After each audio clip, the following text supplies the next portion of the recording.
క్రింది ఏ కారణాల వల్ల పార్లమెంటులో సీటు ఖాళీ ఏర్పడవచ్చు? అంటే ఏ ఏ కారణాల వల్ల పార్లమెంట్లో సీటు ఖాళీ ఏర్పడుతుంది అనేది క్వశ్చన్ అనమాట. ఆప్షన్ 1 ఆర్టికల్ 102లో పేర్కొన్న అనర్హతల వలన. ఇది కరెక్ట్ ఆప్షన్ అండి. ఆర్టికల్ 102లో పేర్కొన్న అనర్హతలు కొన్ని ఉంటాయి. లాభదాయక పదవిని చేపట్టొద్దు, మానసిక స్థితి సరిగా లేకపోవడం, దివాలా కోరుగా ప్రకటించడం, ఇలాంటి వాటి అనర్హతలు ఇవి కూడా. వీటి వల్ల కూడా సీట్ ఖాళీ ఏర్పడుతుంది. ఆప్షన్ 2 1951 ప్రజాప్రాతినిధ్య చట్టంలో పేర్కొన్న అనర్హత వల్ల. ఇది కూడా కరెక్ట్ అండి. 1951 ప్రజాప్రాతినిధ్య చట్టంలో కూడా కొన్ని అనర్హతలు ఇవ్వబడ్డాయి. 2 సంవత్సరాల కన్నా ఎక్కువగా జైల్లో గడిపిండటం, అంటే దోషిగా నిర్ధారించబడి 2 సంవత్సరాలు జైల్లో ఉండడము, ఎన్నికల్లో నేరాలకు పాల్పడడం, ఎన్నికల ఖర్చులకు సంబంధించినవి ఒక నిర్ణీత గడువు లోపల ఎన్నికల కమిషన్కి సమర్పించడం, ఇలాంటివి చేయకపోతే కూడా అనర్హతలు వల్ల కూడా పార్లమెంట్లో సీటు ఖాళీ ఏర్పడుతుంది. 3 వచ్చేసి పార్టీ ఫిరాయింపుల నిరోధక చట్టంలో పేర్కొన్న అనర్హత వల్ల. అవునండి, ఇది కూడా పార్టీ ఫిరాయింపుల చట్టంలో కూడా పార్లమెంట్ సీటు ఖాళీ ఏర్పడడానికి అనర్హతలు ఉన్నాయి. ఒక పార్టీ నుంచి ఇంకో పార్టీకి వెళ్ళడము, స్వతంత్ర అభ్యర్థి ఏదైనా రాజకీయ పార్టీలో చేరడం, ఇలాంటివి కూడా ఉన్నాయి. సో ఆప్షన్ 4 ద్వంద్వ సభ్యత్వం వల్ల. ఇది కూడా ద్వంద్వ సభ్యత్వం కూడా అండి.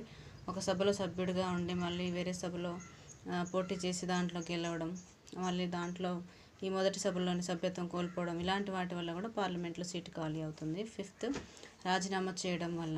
సో ఆర్టికల్ 101(3) ప్రకారం పార్లమెంట్ సభ్యులు రాజీనామాని సభాపతులకు సమర్పిస్తారు. లోక్సభలో అయితే స్పీకర్కి, రాజ్యసభలో అయితే చైర్మన్కి. సో దీనివల్ల కూడా పార్లమెంటు సీటు ఖాళీ అవుతుంది. ఆప్షన్ 6 పార్లమెంటు నైతిక నియమావళి సూచనల ఆధారంగా బహిష్కరించడం వల్ల. పార్లమెంటుకి కొన్ని నీతి నియమాలు ఉంటాయి కదండి, వాటి వల్ల కూడా సభ్యత్వం తీసివేసే అవకాశం ఉంటుంది. సో అలా కూడా ఖాళీ ఏర్పడుతుంది. ఆప్షన్ 7 వచ్చేసి ఎన్నిక చేయలేదని హైకోర్టు కానీ సుప్రీంకోర్టు కానీ ప్రకటించడం వల్ల. అంటే ఎన్నిక జరిగిన తర్వాత దాని మీద వివాదం జరిగి కోర్టుకి వెళ్ళినప్పుడు అది చెల్లదని సుప్రీంకోర్టు కానీ హైకోర్టు కానీ ప్రకటించినప్పుడు కూడా సీట్ ఖాళీ ఏర్పడుతుంది. ఆప్షన్ 8 ఒక పార్లమెంట్ సభ్యుడు రాష్ట్రపతి లేక ఉపరాష్ట్రపతి పదవికి ఎన్నికైతే. ఇది కూడా కరెక్టే అండి. పార్లమెంట్ సభ్యుడు రాష్ట్రపతి లేదా ఉపరాష్ట్రపతికి ఎన్నికైతే వాళ్ళకున్న పార్లమెంటు సభ్యత్వం కోల్పోతారు. అట్లా పార్లమెంట్ సీట్ ఖాళీ అవుతుంది. ఇంకోటి వచ్చేసి పార్లమెంట్ సభ్యుడు గవర్నర్గా నియమించడం వల్ల. సో ఇది కూడా కరెక్టే అండి. పార్లమెంట్ సభ్యుడు ఎవరైనా ఒక రాష్ట్రానికి గవర్నర్గా నియమించబడితే రాష్ట్రపతి చేత, అప్పుడు కూడా పార్లమెంట్ సీట్ ఖాళీ అవుతుందండి.